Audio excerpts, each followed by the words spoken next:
우리나라 속담 가운데에 뭐로 가도 서울만 가면 된다라는 말이 있습니다. 이 말은 무슨 수단이나 방법으로라도 목적만 이루면 된다라는 의미를 가지고 있습니다. 그래서 그런지 과정과 결과 중에 이 결과에 초점을 맞추는 경우가 많은 것들을 보게 됩니다. 아무리 수고하고 노력해도 결과가 좋지 못하면은 과정까지도 부정당하는 것이 대부분인 것 같습니다. 그러나 우리 하나님은 결코 그렇지 않습니다. 하나님은 과정을 보시고 그 중심을 보시는 분이십니다. 하나님은 그 사람이 행한 일을 보지 않으시고 그가 어떠한 마음을 가지고 그러한 일들을 하였는지를 보시는 분이 바로 하나님이십니다. 사무엘이 하나님의 말씀을 따라서 사울 다음에 왕으로 세울 자에게 기름을 붓기 위해서 이새의 집을 갔을 때를 한번 생각해 보십시오. 사무엘은 이새의 첫째 아들 엘리압을 보고는 여호와의 기름 부으실 자가 과연 주님 앞에 있도다라고 생각하면서 그에게 기름을 부으려고 했습니다. 그러나 하나님께서는 사무엘에게 그의 용모와 키를 보지 말라라고 하십니다. 그리고는 하나님이 보시는 것은 사람과 같지 않다라고 하시면서 사람은 외모를 보거니와 나 여호와는 중심을 보느니라 라고 말씀하셨습니다. 그렇습니다. 사람은 참으로 눈에 보이는 것에 많이 현혹되고 눈에 보이는 것을 따라서 많이 좌지우지 되고는 합니다. 그러나 하나님은 중심을 보시는 분이십니다. 하나님은 사람을 보실 때에 그 마음을 보시는 분이십니다. 오늘의 이 말씀을 통하여서 하나님이 어떠한 분이시고 하나님께서 찾으시는 사람은 어떠한 사람인지를 살펴보는 시간이 되기를 간절히 소망합니다. 먼저 오늘 본문의 상황을 살펴보겠습니다. 오늘 본문은 이스라엘의 그 안타까운 상황을 배경으로 하고 있습니다. 우리 1절에서부터 우리 3절의 말씀을 다시 함께 한번 읽어보겠습니다. 1절에서부터 3절입니다. 이스라엘이 시딤에 머물러 있더니 그 백성이 모압 여자들과 음행하기를 시작하니라. 그 여자들이 자기 신들에게 제사할 때에 이스라엘 백성을 청하매 백성이 먹고 그들의 신들에게 절함으로 이스라엘이 바알볼에게 가담한지라. 여호와께서 이스라엘에게 진노하시니라. 아멘. 1절에서부터 3절의 말씀을 보시면은 하나님께서 이스라엘을 향해서 진노하셨다라는 내용을 담고 있습니다. 이스라엘 백성이 시딤에 머물러 있을 때에 모압 여자들과 음행하고 그 여자들이 자기 신들에게 제사할 때 그들을 청하였더니 백성들이 함께 먹고 그들의 신들에게 절했기 때문에 하나님께서 지금 진노하고 계시는 것입니다. 여러분, 이스라엘의 이런 모습을 보면 어떠한 마음이 드십니까? 이스라엘의 이러한 모습을 보면 참 안타깝습니다. 왜냐하면 그들의 이런 모습은 하나님을 제대로 알지 못하면서 비롯되었기 때문입니다. 여러분, 하나님은 어떠한 분이십니까? 하나님께서는 이스라엘을 택하여 부르신 분이십니다. 지금 이 광야에 있는 이스라엘 앞에서 이 하나님은 또 어떠한 분이십니까? 하나님께서는 이 이스라엘 백성들이 애굽 땅에서 울부짖을 때에 그 소리를 들으시고 출애굽시켜 주셨습니다. 그들이 출애굽하자마자 맞이했던 것은 무엇입니까? 홍해가 그들의 앞을 가로막고 애굽의 군대가 그들의 뒤를 쫓아오는 그 상황을 직면하게 되었었습니다. 그때 하나님께서는 홍해를 가르시고 길을 여셔서 그 홍해를 건너가게 해주셨습니다. 뒤에서 쫓아오던 애굽의 군사들을 수장시키셨습니다. 그들이 광야길을 걸을 때 하나님께서 어떻게 하셨습니까? 불기둥과 구름기둥으로 그들을 인도하시고 만나와 메추라기를 먹이시며 하나님께서 그들을 그 광야길 가운데 끊임없이 인도해 주셨습니다. 그러나 이스라엘 백성은 이렇게 늘 함께 하시며 인도하신 하나님을 제대로 알지 못하였습니다. 뿐만 아니라 오늘 이 본문은 민수기 21장에 나오는 이스라엘이 취한 승리 뒤에 나오는 내용입니다. 시간의 흐름 속에서 오늘 사건을 보자면 이 민수기 21장 이후에 오늘의 이 본문이 등장하게 되는데, 민수기 21장 마지막 부분을 보시면 25절에서는 이스라엘이 이같이 그 모든 성읍을 빼앗고 그 아모리인의 모든 성읍 헤스본과 그 모든 촌락에 거주하였으니 라고 이야기하는 것을 보게 됩니다. 그리고 31절에서는 아모리인의 땅에 거주하였더니 라고 말을 하고 있고, 32절에서는 아셀을 정탐하게 하고 그 촌락들을 빼앗고 그곳에 있던 아모리인을 몰아내었다라고 이야기합니다. 또 나아가서 33절 이하의 말씀을 보시면 바산 왕 옥과 싸워서 그 땅을 점령한 이야기가 끊임없이 나오고 있는 것들을 보게 됩니다. 그러니 지금 이스라엘 백성은 하나님께서 허락하여 주신 큰 승리를 맛본 이후에 지금 이 25장의 상황을 맞이하고 있다라는 것이지요. 하나님께서는 이스라엘에게 큰 승리를 허락하시고 평안을 허락해 주셨습니다. 뿐만 아니라 그들이 승리의 기쁨에 처해 있을 때에도 하나님은 쉬지 아니하시고 친히 대적으로부터 그들을 지키고 계셨습니다. 자신들은 알지 못하였지만 민수기 22장에서부터 24장의 내용을 살펴보면 이 모압 왕 발람이라는 선지자를 불러서 이스라엘을 저주하려던 일이 기록되어 있습니다. 22장 2절과 3절은 이렇게 이야기하고 있습니다.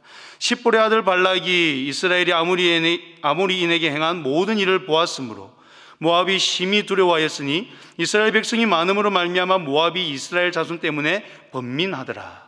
모압 왕 발락이 이 이스라엘로 인하여서 번민하였습니다.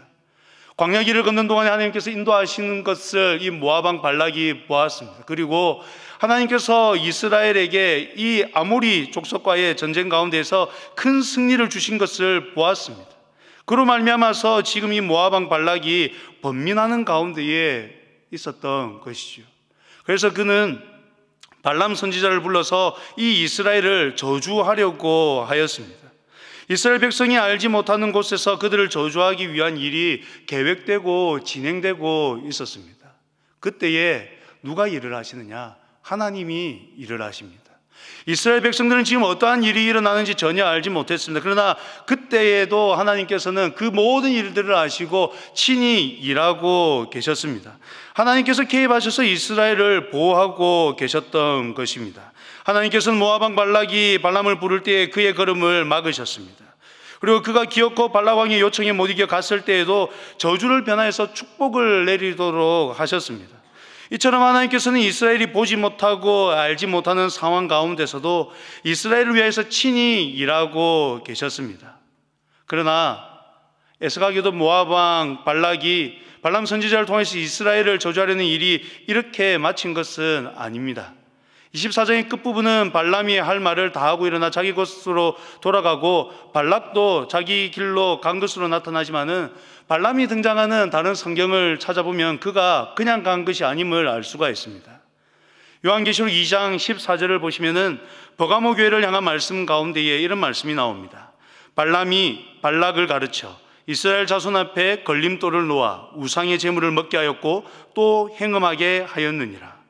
민수기 31장 16절에서도 이렇게 이야기하는 것을 볼 수가 있습니다. 보라, 이들이 발람의 꾀를 따라 이스라엘 자손을 부올의 사건에서 여호와 앞에 범죄하게 하여 여호와의 회중 가운데 연병이 일어나게 하였느니라.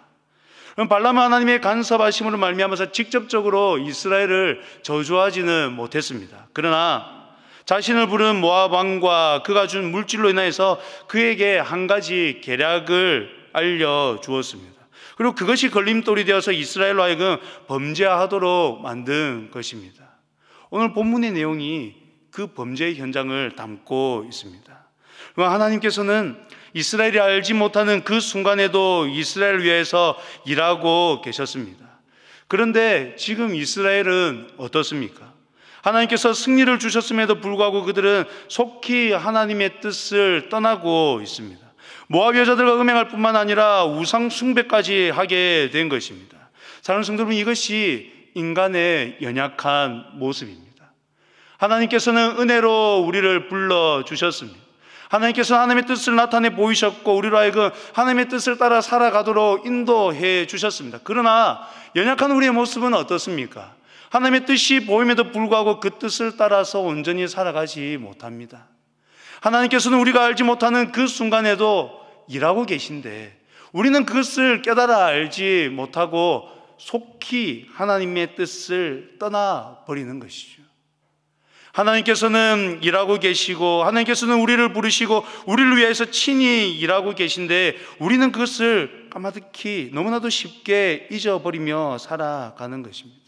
심지어 단순히 잊어버리는 것을 넘어서서 하나님이 가증히 여기시는 일을 하는 지경에까지 이르게 되고는 합니다.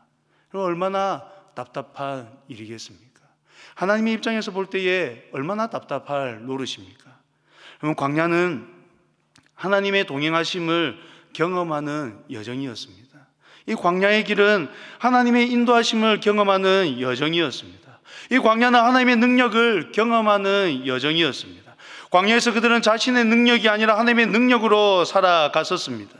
하나님의 은혜로만 그들은 살았습니다. 광야를 통해 그들은 하나님이 어떠한 분인지를 알아가고 하나님이 원하시는 것이 무엇인지를 알아가는 시간들을 가졌었습니다. 근데 그러한 시간을 보냈던 이 이스라엘 백성이 너무나도 쉽게 하나님을 잊어버리고 하나님의 뜻을 외면하는 이러한 모습을 볼 때 우리는 참 안타깝고, 우리도 이러한 모습을 우리 삶 가운데 발견하면서 참 반성하고 회개할 것밖에 없음을 깨닫게 됩니다. 하나님의 열심은 그들이 보지 않는 곳에서도 끊임없이 나타나고 있었습니다. 그런데 지금 이스라엘의 모습은 어떻습니까? 하나님이 인도하시는 땅에 이제 곧 들어가려고 하는 시점인데도 불구하고 그들의 마음은 흔들립니다. 하나님의 뜻을 이제까지 들었고 하나님의 인도하심을 이제까지 경험했음에도 불구하고 그들의 마음은 너무나도 쉽게 흔들려서 음행하고 우상에게 절하며 바알 부올에게 가담하게 되어 버렸습니다. 특히 여기서 가담하다라는 말을 원어의 의미를 살펴보면 매우 적극적이고 능동적인 태도를 나타냅니다. 누군가가 그들로 하여금 음행하고 누군가가 그들로 하여금 그들이 섬기는 신들에게 절하게 만든 것이 아니라 그들이 스스로 가담한 것임을 보여주고 있는 단어가 바로 이 가담하다라는 단어입니다. 이 모압 여인들은 하나의 매개일 뿐입니다. 그들이 스스로 가담한 것입니다. 매우 적극적이고 능동적인 태도로 그들이 하나님의 뜻을 저버리고 범죄의 현장으로 나아갔다라는 것입니다. 하나님께서 지금까지 그들과 함께 하시며 그들을 인도하시고 대적을 무찌르시며 하나님이 유일하시고 온전하신 분이심을 나타내셨음에도 불구하고 이 이스라엘은 여전히 다른 곳에 눈을 돌리고 있는 실정입니다. 게다가 이제 광야 생활을 마치고 하나님이 약속하신 가나안 땅을 목전에 두고 있는 그 상황임에도 불구하고 여전히 이렇게 연약하고 부족한 모습을 보이고 있으니 얼마나 답답한 상황입니까? 이스라엘의 이런 모습은 결국 그들이 여전히 하나님의 마음을 제대로 알지 못하고 있음을 여실히 드러내고 있는 것입니다. 이러한 상황 가운데 하나님께서는 그들을 징계하십니다. 하나님께서는 하나님의 백성이 하나님의 뜻을 제대로 알지 못하고 하나님의 뜻을 제대로 살아내지 못할 때에 그들의 걸음을 돌이키기 위하여서 징계하십니다. 징계는 모든 하나님의 자녀들이 받게 되는 것입니다. 성경 말씀은 징계가 없는 사람은 사생자라고까지도 이야기하고 있습니다. 하나님은 하나님의 뜻을 따라서 행하지 않는 그 이스라엘 백성들 가만히 두지 않습니다. 하나님께서 은혜 가운데 구원하신 자들이 하나님의 뜻을 따라 살아가지 않을 때 하나님은 가만히 내버려 두지 않습니다. 왜냐하면 사랑하는 자녀이기 때문입니다. 사랑하는 자녀이기 때문에 그 자녀들이 올바른 길을 걷지 않을 때에 그들의 걸음을 돌이키도록 하기 위해서 징계하십니다.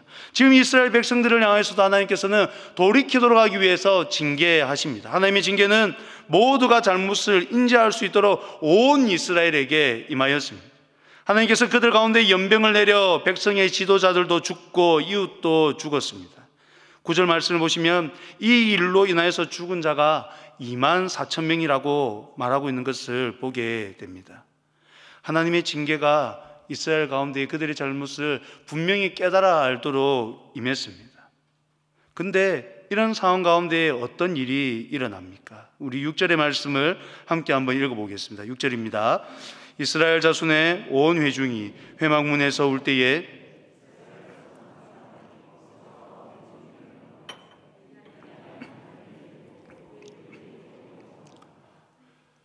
설상가상, 첩첩산중입니다. 하나님께서 이스라엘 백성들이 하나님의 뜻을 따라 행하지 않음으로 말미암아 징계하고 계십니다. 그 일로 말미암아 많은 사람들이 지금 죽었습니다.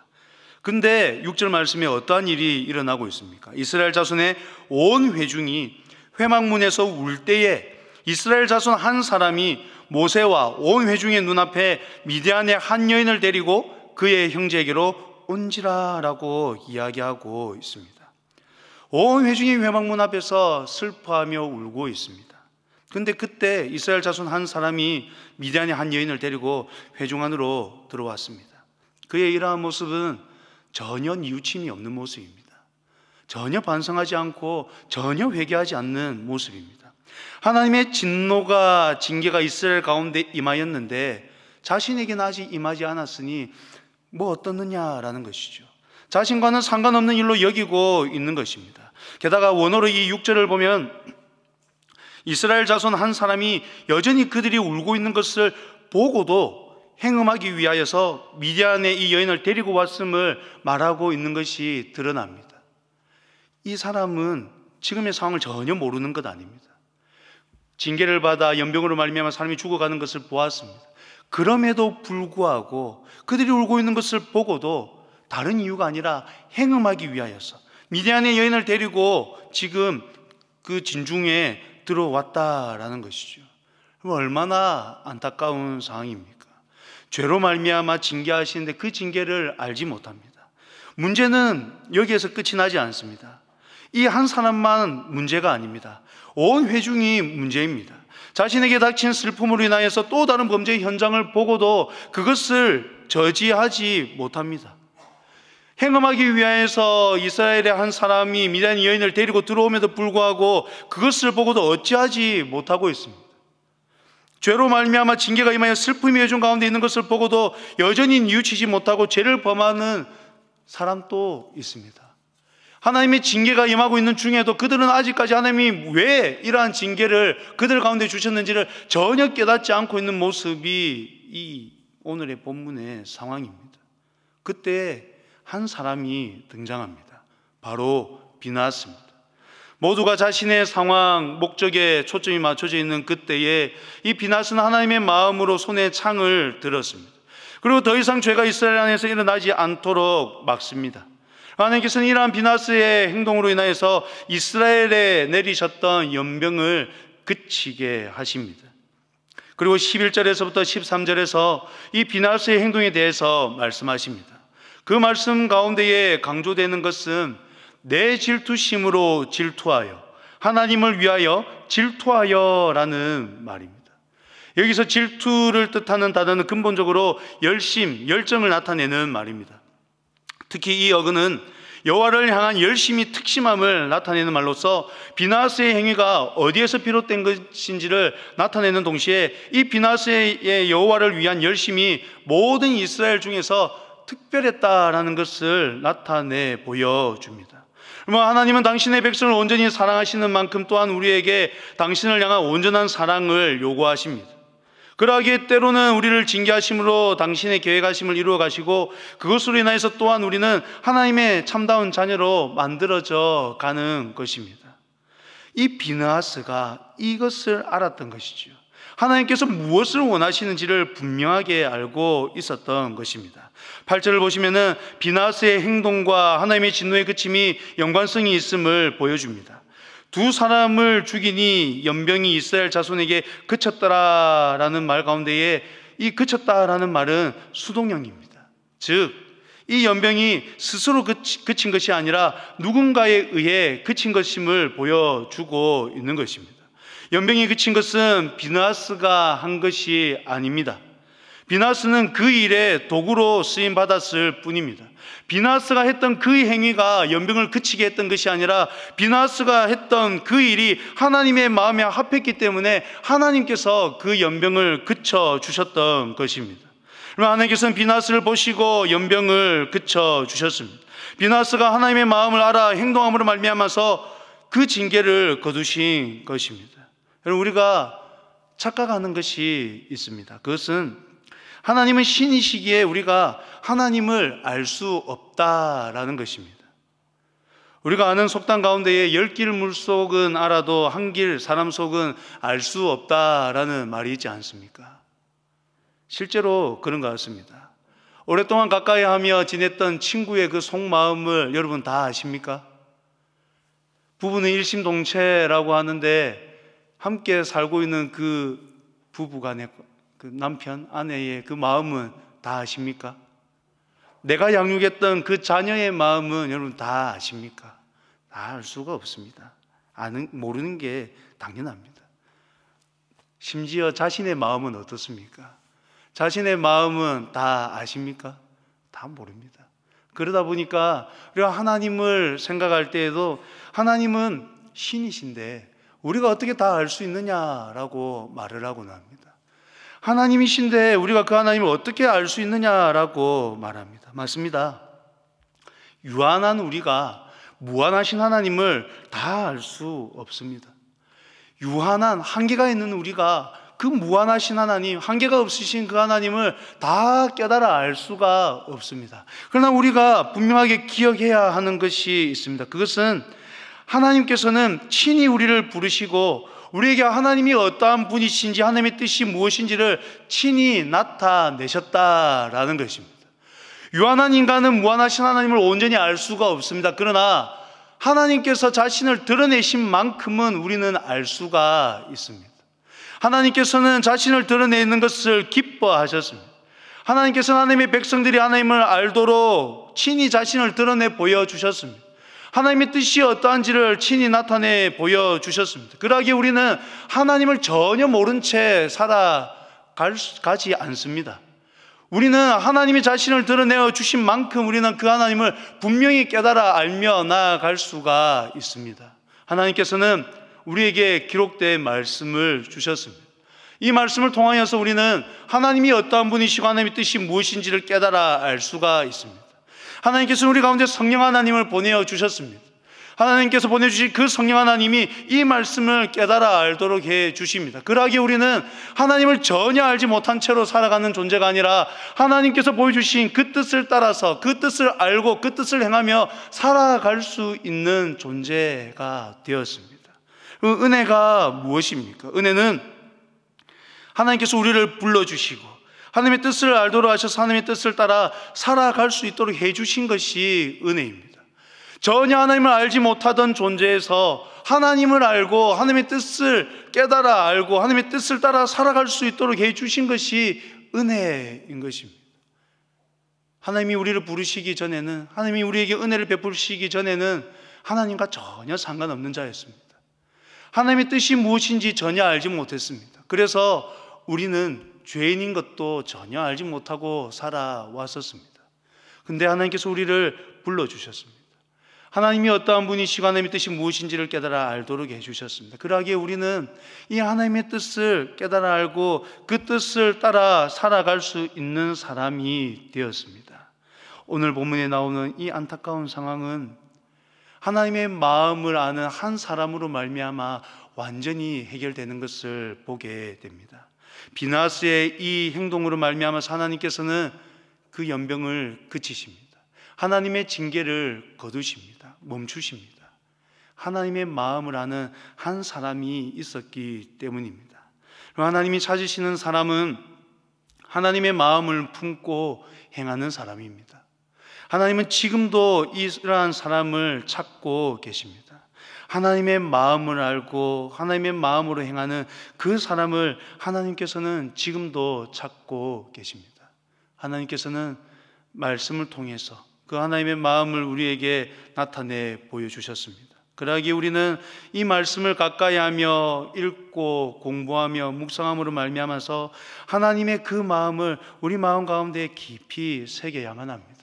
그리고 성령 하나님의 그 인도하심을 따라서 그 하나님의 마음을 품고 이 땅 가운데에서 살아내어야만 합니다. 하나님께서는 지금도 하나님의 마음으로 행하는 그 사람을 찾고 계십니다. 우리 교회가 하나님 앞에서 바르고 온전한 교회가 되기 위하여서 하나님께서는 우리 교회 가운데에서 하나님의 마음으로 행하는 그 사람을 찾고 계십니다. 이 울산 땅 가운데에 하나님의 뜻이 이루어지는 것을 하나님께서는 바라시는 가운데에 하나님의 마음으로 행하는 그 사람을 찾고 계십니다. 여러분, 우리가 하나님이 찾으시는 그 사람이 되어야 되지 않겠습니까? 하나님의 말씀을 가까이 하고 하나님의 말씀을 읽고 묵상하며 하나님의 말씀을 마음에 깊이 새김으로 말미암아 하나님의 마음으로 행하는 그 사람이 되어야 되지 않겠습니까? 이 어지럽고 혼탁한 세대 가운데에 정말로 하나님의 마음을 품고 이 땅을 바라보며 기도하고 선한 일을 행하는 그 사람, 우리가 되어야 되지 않겠습니까? 하나님께서 그러한 사람을 찾고 계십니다. 바라기는 우리 울산교회의 모든 성도님들이 그 하나님의 마음을 깊이 새기고 그 하나님의 마음을 품고 나아가 온전히 하나님의 뜻을 행하며 나아가는, 하나님께 영광 올리며 나아가게 되는 우리 모든 성도님들이 되시기를 간절히 소망합니다.